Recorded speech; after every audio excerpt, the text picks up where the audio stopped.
বিসমিল্লাহির রহমানির রহিম। আসসালামু আলাইকুম রাহমাতুল্লাহ। প্রিয় শিক্ষার্থীবৃন্দ, বিবিএ অনার্স সেকেন্ড ইয়ার এর শিক্ষার্থীদেরকে রাজবাড়ী সরকারি কলেজ অনলাইন ক্লাসে স্বাগত জানাচ্ছি। প্রিয় শিক্ষার্থীবৃন্দ, আজ আমি বিজনেস ম্যাথমেটিক্স অফ ফিনান্স এই অধ্যায়ের দ্বিতীয় ক্লাসে তোমাদেরকে আমি স্বাগত জানাচ্ছি। প্রথম ক্লাসে আমি দেখিয়েছিলাম প্রেজেন্ট ভ্যালু রিলেটেড সমস্যা কিভাবে সমাধান করতে হয়। আজকে আমি আলোচনার ধারাবাহিকতা ক্রমে ফিউচার ভ্যালু রিলেটেড প্রবলেম সূত্র এবং এই সূত্রকে কিভাবে প্রায়িক সমস্যা সমাধানের ক্ষেত্রে ব্যবহার করা হয় তা নিয়ে আমি তোমাদের আলোচনা করব এবং সমস্যা সমাধান দেখাবো। প্রিয় শিক্ষার্থীবৃন্দ, আমি মোহাম্মদ হিমায়ত হোসেন মোল্লা, সহযোগী অধ্যাপক, হিসাব বিজ্ঞান বিভাগ, রাজবাড়ী সরকারি কলেজ, রাজবাড়ী। প্রিয় শিক্ষার্থীবৃন্দ, আর দেরি না করে আমি এখন তোমাদেরকে আজকের মূল আলোচ্য বিষয় নিয়ে যাচ্ছি। প্রিয় শিক্ষার্থীবৃন্দ, তোমরা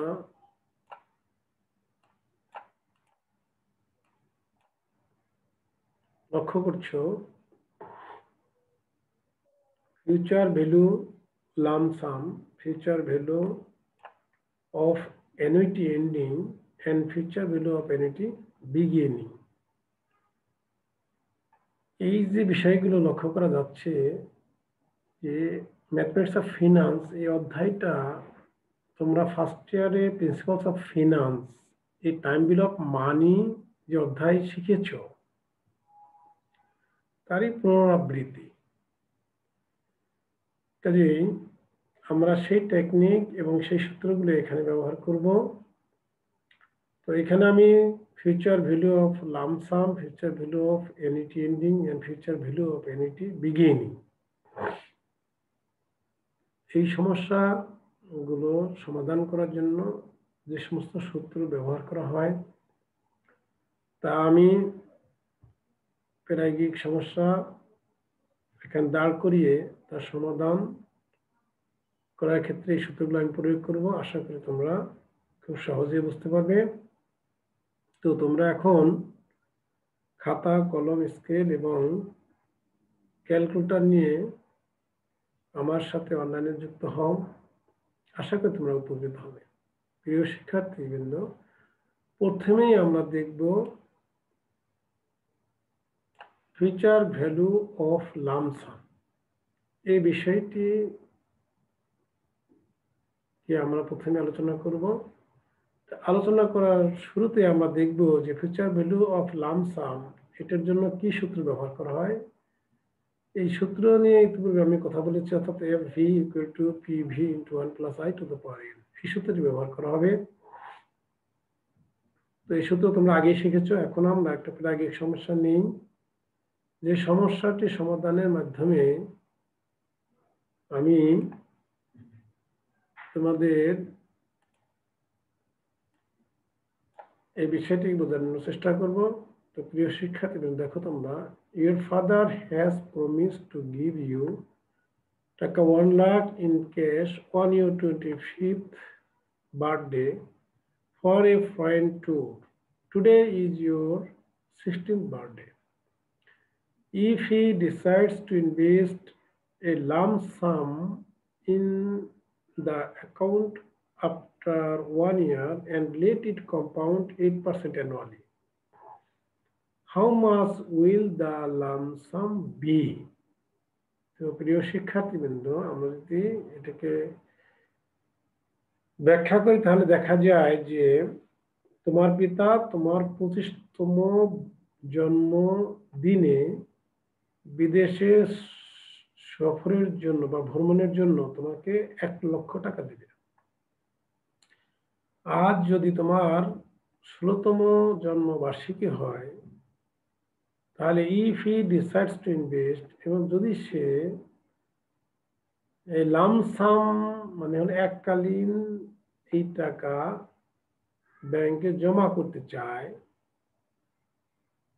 এবং এটা আফটার 1 ইয়ার, অর্থাৎ এখন থেকে 1 বছর পর থেকে, অ্যান্ড লেট ইট কম্পাউন্ড, এবং 8% অ্যানুয়ালি, যদি এটা ধরো যে এই হিসাবের সুদের হার যদি বার্ষিক চক্রবৃদ্ধি 8% হয়, how much will the lump sum be, তাহলে এই এককালীন যে পরিমাণ টাকা জমা করতে হবে তার পরিমাণ কত হবে। তো প্রিয় শিক্ষার্থীবৃন্দ, আমরা যে সূত্র শিখেছি তা প্রয়োগ করব F V equal to P V into 1 + i two the power n। তাহলে আমরা এই সমস্যার মধ্যে কি কি বিষয় আছে আমরা একটু দেখি। তাহলে ভবিষ্যতে আমাদের 1 লক্ষ টাকা আসবে, তাহলে ফিউচার ভ্যালু টাকা 1 লাখ, সুদের হার 8%, এবং 1 বছর পর থেকে যেহেতু টাকাটা জমা হবে সেহেতু 25, এবং যেহেতু 16 বার্থডে, তাহলে সেটা হবে 17 ইয়ার থেকে। তাহলে 25তম বার্থডে থেকে 17তম বার্থডে বাদ দেই, তাহলে আসে হলো 8 ইয়ার্স। এখন এই সূত্রে যদি মানগুলিকে বসাই তাহলে কি হয় আমরা একটু দেখি। F V equal to P V into 1 + i two the power n। তাহলে এই জায়গায় এফ ভি হলো 1 lakh, P V into 1 + i, এর মান 0.08 টু দ্য পাওয়ার 8। তাহলে 1 lakh equal to P V into 1.08 two the পাওয়ার 8। এখন এটাকে যদি ক্যালকুলেটরে আমরা করি তাহলে আমাদের এই মানটা আসলে 1.8509। এখন এই আমরা পিভি ইন্টু 1.8509 কে বাম পাশে আনি, এবং 1.1 লাখকে আমরা যদি ডান পাশে নেই এবং তার থেকে যদি পিভি নির্ণয় করি, তাহলে আমাদের আসে 1 লাখ ডিভাইডেড বাই 1.8509। এখন 1 লক্ষকে যদি 1.8509 দিয়ে ভাগ করি, তাহলে আমাদের নির্ণয় হতো পিভি ইকুয়াল টু টাকা 54,008,028। আশা করি তোমরা বুঝতে পারছো যে আমরা এখন যদি 54,028 টাকা একটা অ্যাকাউন্টে জমা করি, তাহলে এটা 8 বছর পরে এটার পরিমাণ দাঁড়াবে 1 লক্ষ টাকা। তাহলে লামসাম বা এককালীন অঙ্ক কিভাবে সমস্যার সমাধান করতে হয়, আশা করি এই সমস্যার সমাধানের মাধ্যমে তোমরা বুঝতে সক্ষম হয়েছ। এবারে আমি দেখব future value of annuity ending. এই future value of annuity ending, ভবিষ্যৎ মূল্য বার্ষিক বৃত্তি যদি এন্ডিং এ দেওয়া হয় তাহলে তার পরিমাণ কত হয়। তো এন্ডিং এর সূত্র হলো future value of annuity equal to a ভাগ i second bracket 1 + i two the power n - 1। এর সূত্রের ব্যাখ্যায় পূর্বে তোমাদেরকে দেওয়া হয়েছে, তারপর আমি বলছি। এফ ভি এতে ফিউচার ভ্যালু অফ অ্যানুইটি, এ দ্বারা ইনস্টলমেন্ট বা অ্যানুইটির পরিমাণ, আই দ্বারা ইন্টারেস্ট রেট, এন এর দ্বারা নাম্বার অফ ইয়ার্স, এগুলোকে বোঝানো হয়। তো আমরা এখন একটা প্রায়োগিক সমস্যা নিয়ে এর ব্যাখ্যা যদি করি তাহলে দেখা যায় এরকম। দেখো, your father has promised to give you টাকা 1 lakh in each on your 25th birthday for a foreign tour. Today is your 16th birthday. If he decides to make annual payment into a fund after 1 year, how much will each have to be if the fund pays 8%? তো প্রিয় শিক্ষার্থীবৃন্দ, এটা যদি অর্থ meaning করে আমরা তাহলে এটা বোঝা যায় এরকম যে তোমার পিতা তোমাকে প্রতিজ্ঞাবদ্ধ হইল যে তোমার 25তম জন্মবার্ষিকীতে বিদেশ ভ্রমণের জন্য তোমাকে 1 লক্ষ টাকা দেওয়া হবে। আর যদি তোমার 16তম জন্মবার্ষিক হয়, তাহলে সে সিদ্ধান্ত নিল যে এই টাকাটা সে ব্যাংকে প্রতি বছরে একটি নির্দিষ্ট কিস্তিতে জমা করবে।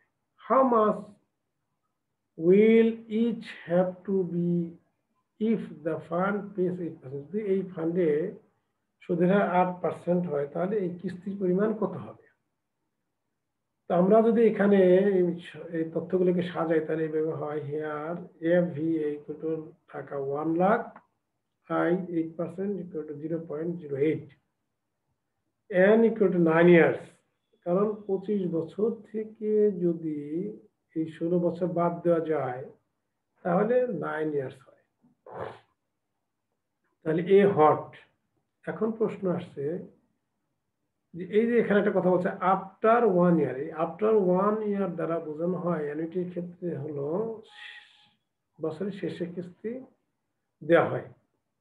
তাহলে বছরের শেষে যদি কিস্তি দেওয়া হয় তাহলে সূত্রটা হয় F V equal to A ভাগ I second bracket 1 plus i to the power n minus 1।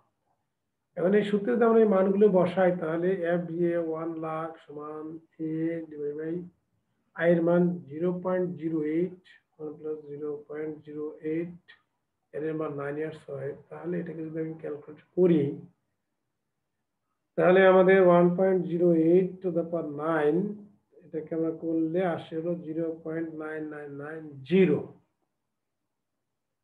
এখন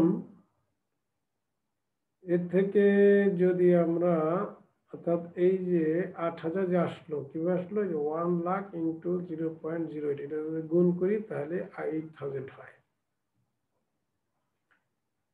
এখন আমরা এই এ ইন্টু 0.9990 কে যদি আমরা বাম পাশে নিই এবং 8,000 কে যদি ডান পাশে নিই তাহলে 8,000 ভাগ 0.9990 এটাকে ভাগ করলে এ ইকুয়াল টু টাকা 8,008 টাকা। প্রিয় শিক্ষার্থী বৃন্দ, তোমাদের হয়তোবা এই জায়গাটা একটু বুঝতে সমস্যা হতে পারে, তাই এখানে আমি একটু এই গুণ চিহ্ন দিয়ে আমি এখানে একটু তোমাদেরকে একটু ক্লারিফিকেশন দিয়ে দেই। 0.08 তাহলে এই 8,000 কে যদি তুমি এই 0.08 দিয়ে গুণ করো, সরি 1 লক্ষকে যদি এখানে একটা ক্লারিফিকেশন দিয়ে দেই 130, তাহলে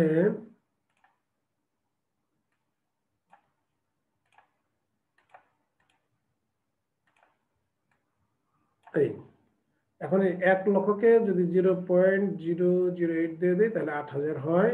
এখন তোমাদের বুঝতে বিষয়টা সহজ হবে। এবং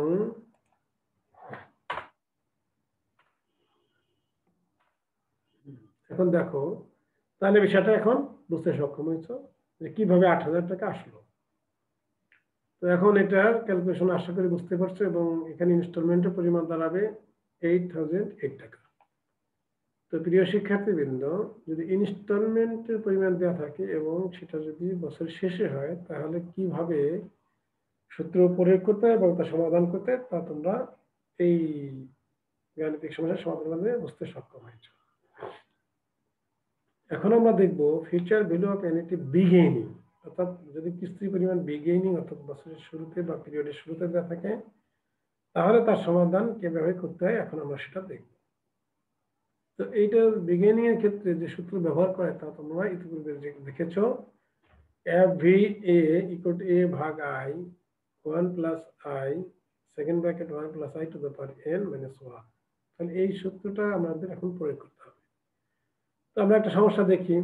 Your father has promised to give you টাকা 1 lakh in cash on your 25th birthday. For into today is your 16th birthday. If the payments are made in the beginning of the year and the interest rate is 8%, how much it will be the value of annuity? এটার অর্থ যদি আমরা করি তাহলে আমাদের আসে হলো, এখানে একটা বিষয় যদি আমরা দেখি তাহলে এখানে কত অর্থ আসে হলো, তোমার পিতা তোমাকে তোমার 25তম জন্মবার্ষিকীতে বিদেশ ভ্রমণের জন্য 1 লক্ষ টাকা দেবে। আজ তোমার 16তম জন্মবার্ষিকী। If the payments are made in the beginning of the year, যদি এই পেমেন্ট বা টাকা যদি বছরের শুরুতে দেওয়া হয় and interest rate যদি 8% হয়, how much it will be the value of annuity? তাহলে বার্ষিক কিস্তির পরিমাণ কত দাঁড়াবে? তো এটাকে যদি আমরা সাজাই তাহলে future value of annuity equal to টাকা 1 lakh. I 8% equal to 0.08, n এর মান 9 years, a what? তাহলে এই বিষয়টিকে যদি আমরা এখন ক্যালকুলেশন করি সূত্রের মাধ্যমে, তাহলে আমরা কি পাই দেখো, এফ ভি হলো 1 লাখ ইকুয়াল টু এ ভাগ আই এর মান 0.08, এখানে এগুলো বুঝতে পারছো, এবং এন এর মান 9। তাহলে এখন ক্যালকুলেটরের মাধ্যমে আমরা যদি করি, তাহলে এইটা গুণ করলে 1 লাখ ইন্টু 0.08 ইকুয়াল টু, এটাকে ক্যালকুলেটরের মাধ্যমে করলে আমাদের এটা এটা আসে। তো এখন একের এটা তো এখানে একটু ভুল আছে, এটা প্লাস করো, প্লাস নেই, তাহলে 1.08 মাইনাস এটা করে যদি আমরা 1.08 দিয়ে গুণ করি, তাহলে আসে 1.079। এখন এটাকে যদি আমরা এখন কি করব, বাম পাশে নিয়ে আসি এবং 8,000 যদি ডান পাশে নিয়ে যাই এবং এর মান যদি বের করি, তাহলে 8,000 ডিভাইডেড 1.079 এটা ভাগ করলে তাহলে আসে 7,414.27। প্রিয় শিক্ষার্থীবৃন্দ, যদি ইনস্টলমেন্ট বা অ্যানুইটির পরিমাণ আমাদের বছরের শুরুতে দেওয়া থাকে, তাহলে এই জাতীয় প্রায়োগিক সমস্যা কিভাবে সমাধান করতে হয় তা এই সমস্যা সমাধানের মাধ্যমে তোমরা বুঝতে সক্ষম হয়েছ। প্রিয় শিক্ষার্থীবৃন্দ, আমি ইতিপূর্বে প্রেজেন্ট ভ্যালু রিলেটেড প্রবলেম দেখিয়েছি। আজকে তোমাদের ফিউচার ভ্যালু রিলেটেড প্রবলেম দেখালাম, এবং তৃতীয় ক্লাসে অর্থাৎ আগামী যে ক্লাসটি হবে সেখানে আমি তোমাদের 72 বিধি, 69 বিধি এবং EIR সংক্রান্ত প্রায়োগিক সমস্যা কিভাবে সমাধান করতে হয় এবং তার সূত্র কি হয় সে বিষয় নিয়ে আমি আলোচনা করব। তো আজকে এখানেই শেষ করছি। আল্লাহ হাফেজ, সকলকে ধন্যবাদ।